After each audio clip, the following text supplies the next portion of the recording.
আসসালামু আলাইকুম প্রিয় দর্শক, আপনারা কেমন আছেন? আশা করি ভালো আছেন। আলহামদুলিল্লাহ, আমিও অনেক ভালো আছি। দর্শক, আমরা আজকে কথা বলবো একটি মোটর ওয়েন্ডিং নিয়ে। তো এখানে দেখতে পাচ্ছেন একটি ওয়েন্ডার। তো আপনারা সাধারণত মোটর ওয়েন্ডিং করার ক্ষেত্রে এরকম ফার্মা ব্যবহার করেন। তো এটা হচ্ছে এদিকে সেন্টিমিটারের মাপ, আবার এদিকে আছে ইঞ্চির মাপ। তো আমাদের যখন যেটা প্রয়োজন হয় সেভাবে আমরা কাস্টমাইজ করে নিই।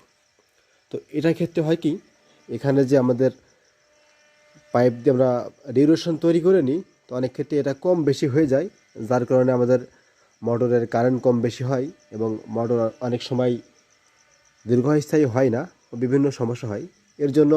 এবং এটা অনেকটা সময় খরচ করে, এর জন্য আমরা সহজে এরকম একটি ফরম্যাট তৈরি করে নিয়েছি।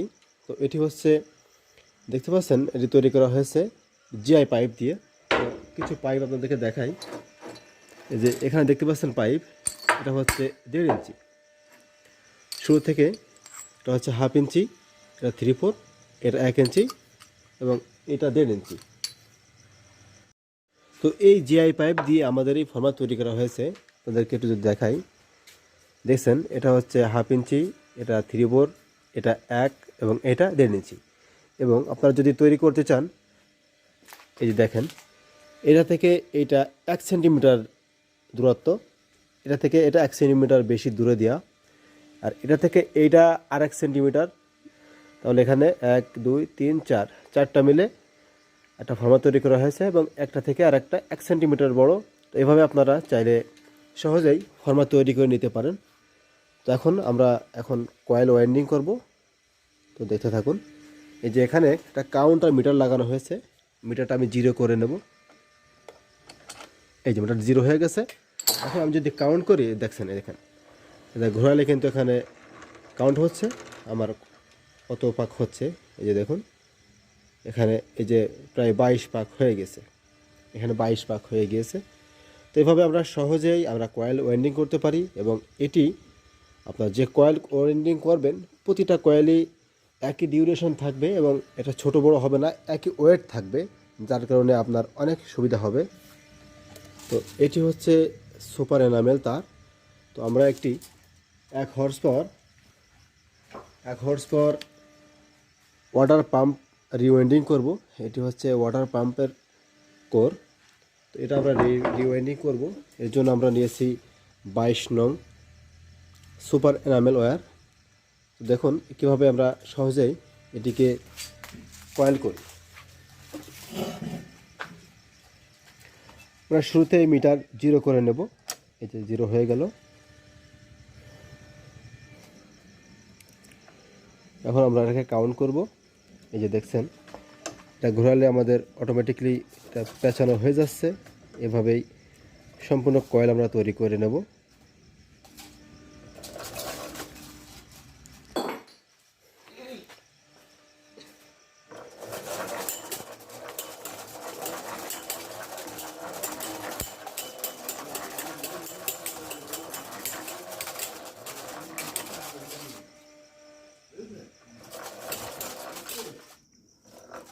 তো কাউন্টার মিটারে করলে হবে কি, যে আমাদের এখানে যে কাউন্ট, আমাদের ভুল হবার সম্ভাবনা একদমই নাই।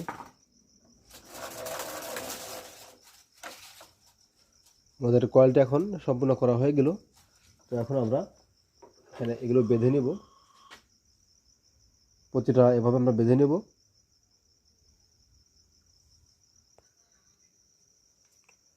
আমরা সবগুলো তার এখন বেঁধে নিব, তাহলে আমাদেরকে সুবিধা হবে।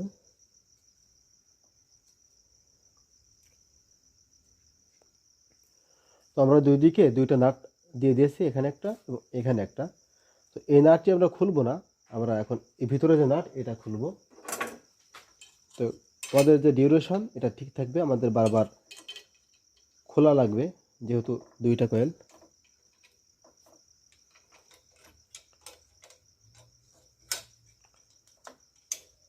এই যে খুলে গেল সহজে। এখন আমরা কয়েলগুলো বের করে নেব।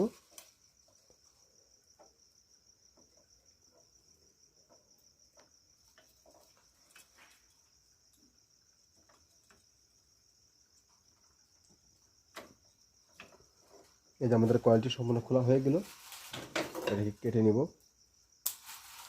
এখন সুবিধা হচ্ছে এই যে নাটটা থাকার কারণে আমরা আবার জায়গায় দিলাম, আমাদের আর কোনো মাপ দিতে হলো না, একটা মাপে আমাদের কমপ্লিট। এবং এটিকে টাইট করে দেব।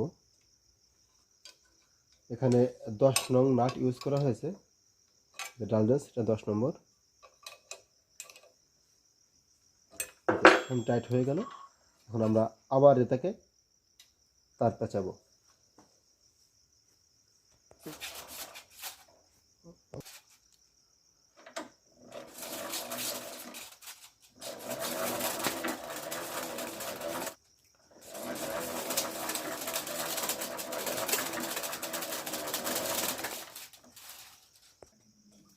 আমাদের কয়েল দুইটি হয়ে গেল। তখন আমরা এটি মেপে দেখব যে আসলে এখন আছে কি না। আমরা ওয়েটটি দেখব, এটি 228 গ্রাম এবং এটি 228 গ্রাম। দেখছেন একদম অ্যাকুরেট, প্রতিটা কয়েলের ডিউরেশন একই রকম, কয়েলের ওজনও সেম একই। এক্ষেত্রে মোটর পোড়ার সম্ভাবনা খুবই কম। মোটর পোড়ার যে কারণ, এটি যদি কোনো পানি ঢোকে বা ওভার হিটিং হয়, এছাড়া মোটর পুড়বে না। দর্শক, আমাদের আজকের ভিডিও এ পর্যন্তই। তো আগামী পর্বে আমরা মোটরে কীভাবে কয়েল ঢোকাতে হয় এবং কিভাবে কানেকশন করতে হয় সেগুলো নিয়ে আলোচনা করব।